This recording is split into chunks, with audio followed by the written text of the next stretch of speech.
Hello friends, welcome back to my YouTube channel. मेरा नाम है रोशन और आप सीख रहे हैं मेरे साथ रिएक्ट जेएस।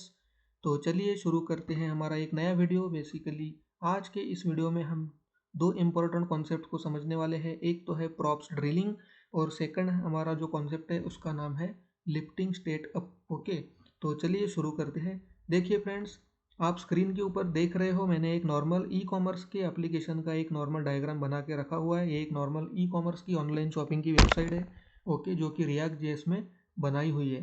तो देखिए फ्रेंड्स, क्या होता है रिएक्ट जेएस में, हमें ये तो पता है कि रिएक्ट में जब भी हम कोई एप्लीकेशन डेवलप करते हैं तो रिएक्ट के एप्लीकेशन में क्या होता है, नंबर ऑफ कंपोनेंट्स होते हैं। ठीक है, हमारा जो रिएक्ट का पूरा एप्लीकेशन होता है ये डिफरेंट डिफरेंट कंपोनेंट्स में डिवाइडेड होता है।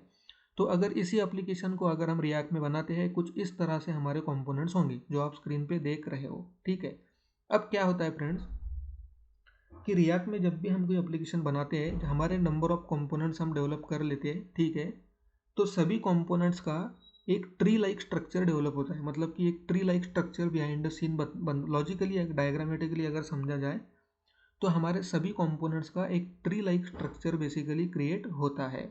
ओके, तो अब अगर हम इस एग्जांपल की बात करें, इस प्रोजेक्ट की, इस वेबसाइट की अगर हम बात करते हैं, तो हमारा कंपोनेंट का जो ट्री स्ट्रक्चर होगा वो कुछ इस तरह से होगा जो कि आप यहाँ पे देख सकते हो। सेकंड स्लाइड के ऊपर मैं आपको लेकर चलता हूँ। देखिए, जो हमारे कंपोनेंट्स हैं, app component, home component, categories, product category और प्रोडक्ट, कुछ इस तरह से हमारा स्ट्रक्चर होगा। अब स्ट्रक्चर मतलब क्या? स्ट्रक्चर मतलब एक कंपोनेंट से हम दूसरे कंपोनेंट को, दूसरे कंपोनेंट से तीसरे कंपोनेंट को कुछ इस तरह से हम बेसिकली रेंडर कराने वाले हैं हमारी डिफरेंट फाइल्स से। ओके, तो हमारे टॉप लेवल के ऊपर हमारा ऐप कंपोनेंट होगा। ऐप कंपोनेंट से हम होम को रेंडर कराएंगे, अरे होम कंपोनेंट से हम कैटेगरीज को रेंडर करेंगे, कैटे और कैटेगरीज के साथ हम प्रोडक्ट को भी रेंडर कराएंगे। फिर कैटेगरीज में से हम कैटेगरी को रेंडर करेंगे और प्रोडक्ट्स में से हम प्रोडक्ट को रेंडर करेंगे। ठीक है, तो कुछ इस तरह से हमारा ट्री लाइक स्ट्रक्चर बनता है हर एक रिएक्ट के प्रोजेक्ट में। ठीक है, तो अब इसी फाइल स्ट्रक्चर, इसी डायग्राम को मैंने हमारे फाइल में VS कोड एडिटर में ऑलरेडी इंप्लीमेंट कर लिया है। मतलब कि मैंने ये जितने भी कंपोनेंट्स आप देख रहे हो, ये सारे के सारे कंपोनेंट मैंने ऑलरेडी क्रिएट करके रखे हुए हैं। तो मैं आपको VS कोड एडिटर ओपन करके बता देता हूँ। देखिए, मेरा ऐप कंपोनेंट है।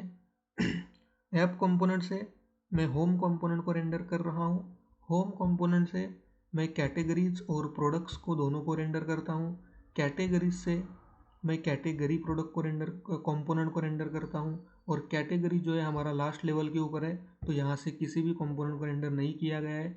फिर प्रोडक्ट से प्रोडक्ट को रेंडर किया है और प्रोडक्ट भी हमारा जो है लास्ट लेवल के ऊपर है, तो यहाँ पे भी किसी को रेंडर नहीं किया है। ठीक है, और अब इसी स्ट्रक्चर को मैं आपको ब्राउज़र के ऊपर बता देता हूँ फ्रेंड्स। देखिए, कुछ इस तरह से हमारे सारे कंपोनेंट बेसिकली रेंडर भी हो रहे हैं। तो ये मैंने ऑलरेडी यहाँ पे क्रिएट करके पहले ही, वीडियो के स्टार्ट करने के पहले ही इसीलिए क्रिएट कर दिया है फ्रेंड, ताकि हमारा थोड़ा सा टाइम हम इस वीडियो में बचा सके। तो ये सारी फाइल्स मैंने ऑलरेडी क्रिएट करके रख दी, आप देख सकते हो। सिंपल कंपोनेंट्स की फाइल है। एक तो मैंने उस कंपोनेंट को आइडेंटिफाई करने के लिए नॉर्मल एक H1 का टैग लगा दिया है, और फिर जो भी कंपोनेंट मुझे उस कंपोनेंट से रेंडर कराना था, चाइल्ड कंपोनेंट, उसे मैंने बेसिकली रेंडर करके रखा हुआ है, आप देख सकते हो। तो ये ऑलरेडी हमने कर लिया है। ओके, अब आते हैं फिर से इस डायग्राम के ऊपर। तो अब देखिए, हमने ये तो समझ लिया कि रिएक्ट के प्रोजेक्ट में जितने भी कंपोनेंट हम बनाते हैं, सब कंपोनेंट का एक ट्री लाइक स्ट्रक्चर कुछ इस तरह से बनता है। मतलब एक पेरेंट होता है, पेरेंट का, अब एक पेरेंट के सेकंड लेवल के ऊपर कितने भी चाइल्ड हो सकते हैं। अब यहाँ पे एक ही चाइल्ड है होम, लेकिन कितने भी हो सकते हैं।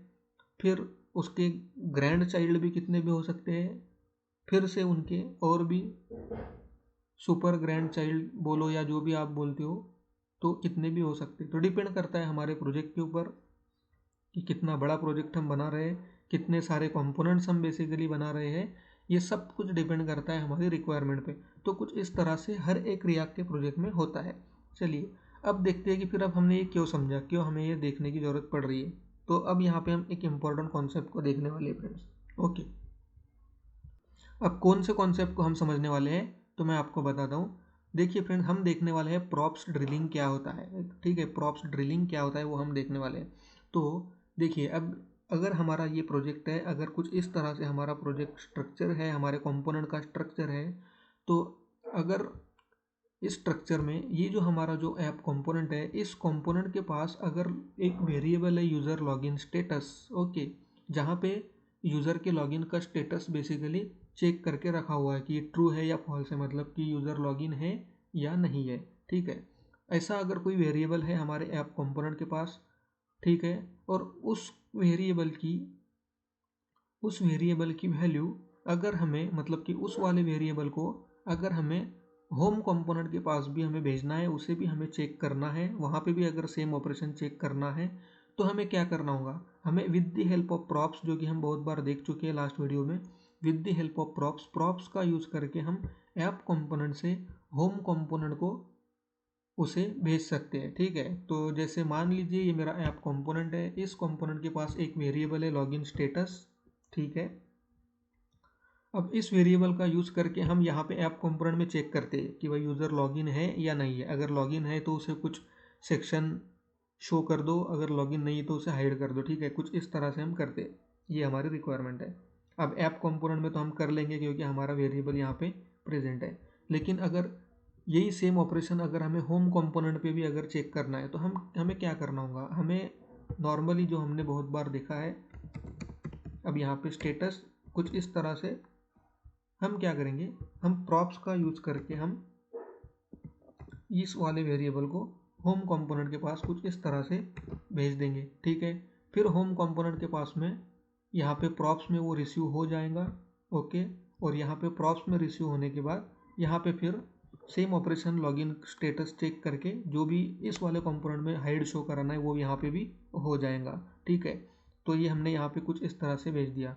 अब मान लीजिए, अब सेम ऑपरेशन अगर हमें कैटेगरीज कंपोनेंट में भी करना है तो हमें क्या करना होगा फ्रेंड्स, इस केस में भी हमें क्या करना होगा, बिल्कुल यहाँ पे भी हमें ठीक उसी तरह से स्टेटस इज इक्वल टू, अब यहाँ पे प्रॉप्स में आया हुआ है तो प्रॉप्स डॉट स्टेटस, देखिए नॉर्मल प्रॉप्स का यूज़ मैं कर रहा हूँ, जो मैंने ऑलरेडी इसके ऊपर बहुत अच्छा वीडियो बनाया हुआ है। तो कुछ इस तरह से कैटेगरीज के पास भी भेजा गया। फिर यहाँ पे कैटेगरीज कंपोनेंट जो है हमारा, वहाँ पे भी एज ए प्रॉप्स में रिसीव होगा, ठीक है। और यहाँ पे भी जो ऑपरेशन करना है शो हाइड कंटेंट करने का, वो यहाँ पे भी परफॉर्म होगा। फिर अगर सेम ऑपरेशन कैटेगरी कंपोनेंट में भी अगर चाहिए तो क्या करना होगा, यहाँ पे भी सेम वे में करना होगा, status is equal to props dot status. मतलब आप समझ रहे हो हम क्या कर रहे हैं, हम प्रॉप्स का यूज़ करके हमारे टॉप कंपोनेंट से, पेरेंट कंपोनेंट से, जहाँ जहाँ भी हमारे जितने भी चाइल्ड कंपोनेंट्स हैं, जिन जिन कंपोनेंट को उसी डेटा की बेसिकली ज़रूरत पड़ रही है, वो डेटा हम मैनुअली प्रॉप्स का यूज़ करके एक कंपोनेंट से दूसरे कंपोनेंट को, दूसरे कंपोनेंट से तीसरे कंपोनेंट को, तीसरे कंपोनेंट से चौथे कंपोनेंट को इस तरह से हम भेज रहे हैं, ठीक है। तो ये हमने पूरा वन लेवल के ऊपर कर लिया। देखिए ऐप से हमने कैटेगरी तक भेज दिया, देख रहे हो, ऐप से भेजा सबसे पहले होम में, फिर होम से भेजा कैटेगरीज को, और कैटेगरीज कंपोनेंट से हमने भेजा कैटेगरी कंपोनेंट को, ठीक है। अब आ जाइए होम के ऊपर और आ जाइए डायग्राम के ऊपर। अब देखिए हमने इस वाले लेवल पे भेज दिया है, ठीक है, ऐप, होम, कैटेगरीज और कैटेगरी। लेकिन अब सेम ऑपरेशन की ज़रूरत अगर हमें इधर भी पड़ रही है, ठीक है, इस सेकंड लेवल के ऊपर भी, ये जो सेकंड जो मतलब एक बेसिकली जो होम कंपोनेंट से जो सेकंड पे कंपोनेंट जो निकल के आता है प्रोडक्ट्स, और फिर प्रोडक्ट यहाँ पे भी अगर हमें भेजना है तो हमें क्या करना होगा, फिर से हमें सेम ऑपरेशन यहाँ पे भी कुछ इस तरह से करना होगा फ्रेंड्स, ठीक है। जैसे हमने कैटेगरीज को भेजा, ठीक उसी तरह से हमें प्रोडक्ट्स को भी भेजना होगा। फिर प्रोडक्ट्स में आकर यहाँ पे भी हमें एज ए प्रॉप्स रिसीव कराना होगा। यहाँ पे भी हमें शो हाइड का जो लॉजिक है वो इम्प्लीमेंट कराने के बाद यहाँ पे भी हमें status is equal to props dot status, और फिर प्रोडक्ट में आके यहाँ पे भी उसे एज ए प्रॉप्स रिसीव करना होगा, ठीक है। तो कुछ इस तरह से हमें मैनुअली वन बाय वन करना होगा, ठीक है फ्रेंड्स। अब देखिए, अब यहाँ पे हमने एक अप्रोच ऐसा देखा कि हमें जो लॉगिन का स्टेटस है वो हर कंपोनेंट में चेक करना है, तो इसीलिए हमने हर कंपोनेंट के पास में भेजा है, ठीक है। अब अगर रिक्वायरमेंट कुछ इस तरह से है कि हमें बस ऐप कंपोनेंट के ऊपर चेक करना है, और फिर हमें या तो एक तो हमें ऐप कंपोनेंट के ऊपर यूज़र का स्टेटस बस चेक करना है, फिर हमें दूसरा चेक करना है सिर्फ और सिर्फ कैटेगरी कंपोनेंट के ऊपर, ठीक है। अब हमें होम और कैटेगरीज और प्रोडक्ट यहाँ पे करना ही नहीं है, ठीक है। हमें सिर्फ और सिर्फ ऐप कंपोनेंट में जाइए चेक करना है और हमें सिर्फ कैटेगरी कंपोनेंट में चेक करना है। अगर हमारी इतनी रिक्वायरमेंट होती है फ्रेंड्स, तो फिर आप सोचो कि फिर ऐप कंपोनेंट से सीधा सीधा कैटेगरीज के पास कैसे भेजा जाए। तो ये तो हमने अभी तक देखा ही नहीं है, ठीक है। ये तो हमें पता ही नहीं है। हमें तो इतना ही पता है कि एक पेरेंट कंपोनेंट जो होता है वो चाइल्ड को डेटा भेज सकता है और चाइल्ड कंपोनेंट भी पेरेंट को डेटा भेज सकता है, इतना हमें पता है। हमारे लास्ट वीडियोस अगर आपने अच्छे से देखे होंगे तो आपको ये डेफिनेटली अच्छे से पता होगा। लेकिन एक कंपोनेंट जो पेरेंट है और एक कोई मतलब सुपर चाइल्ड है, जिन दोनों के बीच में कुछ नंबर ऑफ डिफरेंट कंपोनेंट्स है, तो हमें वो डेटा उन दोनों के बीच वाले जितने कंपोनेंट्स हैं उनके पास तो हमें भेजना ही नहीं है। हमें सीधा सीधा पेरेंट्स का डेटा, पेरेंट कंपोनेंट का मतलब कि ऐप कंपोनेंट का डेटा, ऐप कंपोनेंट का डेटा सीधा सीधा हमें कैटेगरी मतलब लास्ट लेवल के कंपोनेंट के पास अगर भेजना है, तो फ्रेंड्स इसे कैसा करते हैं, तो फ्रेंड्स इसे भी हमें सेम ही टेक्निक के साथ करना होता है, ठीक है। इसके लिए हमारे पास अभी तक जितना हम देख रहे हैं हमारे पास दूसरा कोई भी ऑप्शन नहीं है, हमें बिल्कुल मैनुअली भेजना ही होगा। तो अभी यहाँ पे होता क्या है, यहाँ पे ड्रॉबैक क्या है, ड्रॉबैक यहाँ पे कुछ इस तरह से है कि एक तो हमें होम और ये कैटेगरीज कंपोनेंट जो है जहाँ पे हमें ज़रूरत भी नहीं है उस डेटा की, फिर भी हमें उन कंपोनेंट के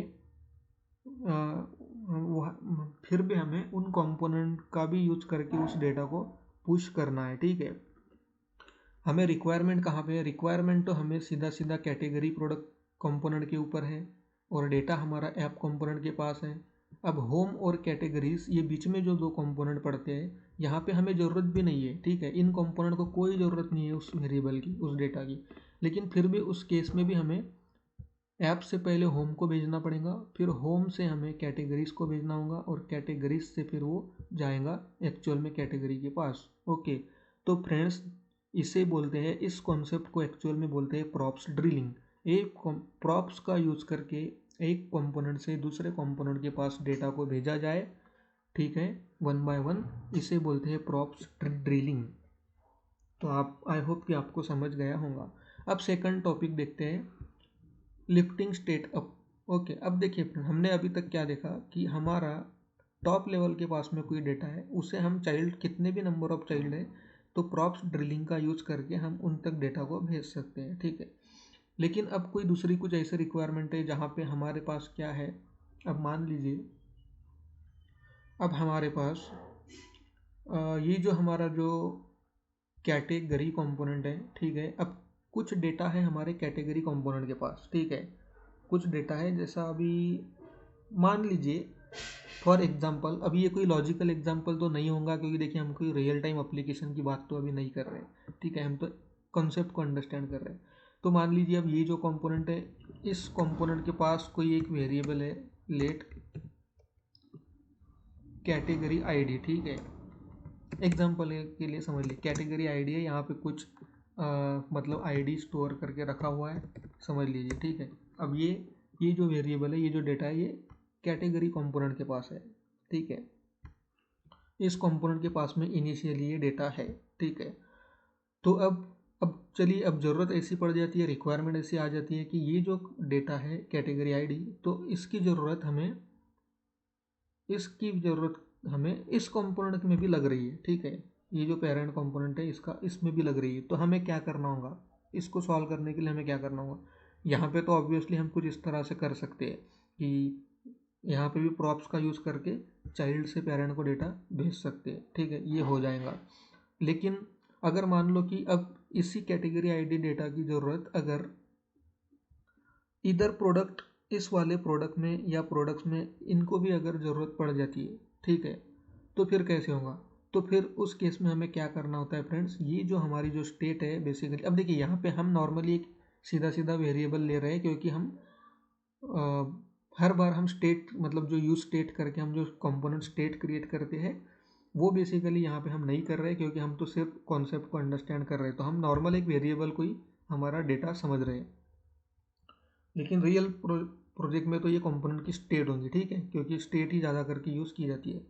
तो अगर मान लो ऐसा कुछ ज़रूरत है कि ये जो स्टेट है कंपोनेंट की कैटेगरी की पास, ये जो स्टेट है कैटेगरी आईडी, इसकी रिक्वायरमेंट, इसकी ज़रूरत अगर हमें प्रोडक्ट ये जो दो कंपोनेंट है इनके पास भी अगर हमें ज़रूरत पड़ जाए, तो अभी आप देख सकते हो कि इस डेटा को यहाँ कैसे भेजा जाए।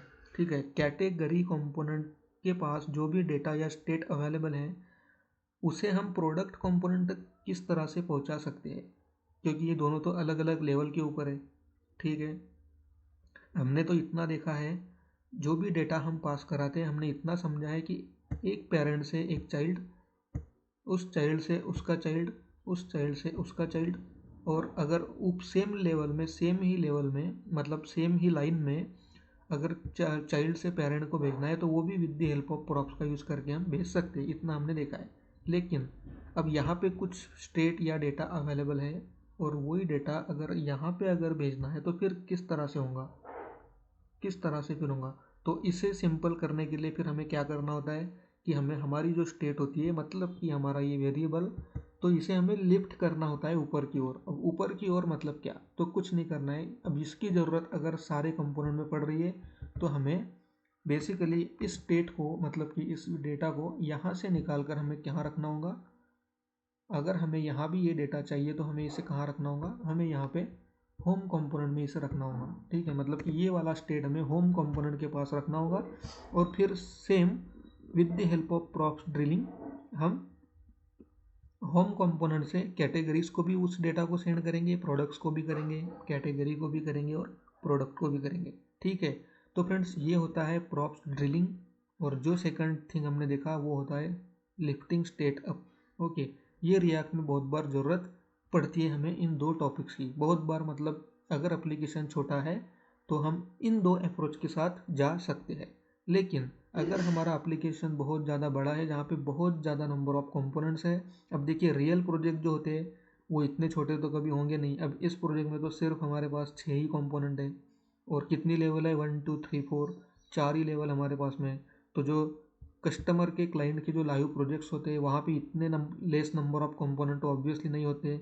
वहाँ पे तो कितने भी नंबर ऑफ कंपोनेंट हो सकते हैं और एक लेवल के ऊपर कितने भी कंपोनेंट हो सकते हैं। ठीक है, तो अगर हम इन दो अप्रोच के साथ ऐसे बड़े बड़े प्रोजेक्ट के ऊपर अगर काम करने चले जाए तो आप समझ सकते हो कि ये कितना कॉम्प्लिकेटेड ऑपरेशन होगा परफॉर्म करने के लिए, कितना बड़ा हेडेक हो जाएगा ये डेवलपर्स के लिए। ओके, और अगर इसे हम मैनुअली अगर कुछ इस तरह से अगर हैंडल करते हैं तो कितने सारे बग्स, कितने सारे एरर्स हमारे एप्लीकेशन में हम क्रिएट कर सकते हैं, ये आप समझ सकते हो। ठीक है, तो क्या होता है फ्रेंड्स कि छोटे प्रो एप्लीकेशंस जहाँ पे हमारे पास लिमिटेड नंबर ऑफ कंपोनेंट है, लिमिटेड नंबर ऑफ लेवल्स है, तो वहाँ पे हम प्रॉप्स ड्रिलिंग का यूज़ कर सकते हैं, वहाँ पे हम लिफ्टिंग स्टेट अप का यूज़ कर सकते हैं। लेकिन बड़े एप्लीकेशन में ये वर्क नहीं होता है। ठीक है, तो ये था प्रॉप्स ड्रिलिंग और लिफ्टिंग स्टेट अप। अब नेक्स्ट जो हमारा जो इसके बाद का वीडियो आने वाला है वहाँ पे हम इसी प्रॉब्लम का सॉल्यूशन एक्चुअल में चेक देखने वाले हैं। ठीक है, तो चलिए अभी आने वाले वीडियो में हम देखते हैं कि इसका एक्चुअल में सॉल्यूशन क्या है बड़े एप्लीकेशन के लिए। ठीक है, तो मैं आई होप कि आपको अच्छे से समझ आ गया होगा प्रॉप ड्रिलिंग क्या होता है और लिफ्टिंग स्टेट अप क्या होता है। ठीक है, तो चलिए इस वीडियो को अब यहाँ पे एंड करते हैं, मिलते हैं हमारे नेक्स्ट वीडियो में एक नए टॉपिक के साथ। Till that moment, thank you friends.